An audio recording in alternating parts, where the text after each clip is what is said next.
اس سے نکل آؤ یار، ہمارا دنیا کے سامنے معیار کیا ہے؟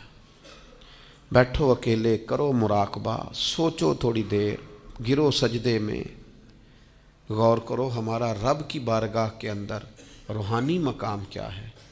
دعا میں لذت ہے، عبادت کا ذوق ہے، تلاوت قرآن کا شوق ہے، کوئی درود و سلام کا ذائقہ ہے۔ کبھی دل کرتا ہے کہ آج کچھ نہیں کرنا، صرف میں نے نفل ہی پڑھنے؟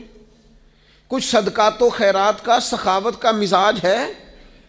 اپنی زندگی میں اس چیز کو لاگو کریں۔ بہت سارے لوگ ایسے ہیں جو بظاہر اس طرح کا سٹیٹس نہیں رکھتے، اس طرح کی طبیعت نہیں رکھتے، اس طرح کا مزاج نہیں رکھتے، لوگ ان کو وہ مقام اور مرتبہ نہیں دیتے، لیکن عند اللہ ان کا بہت زیادہ مقام ہے۔ یہ میرے سامنے مشکوٰۃ شریف ہے، اور حدیث کے راوی حضرت ابو سعید خدری رضی اللہ تعالیٰ عنہ ہیں۔ اگرچہ یہ حدیث ابو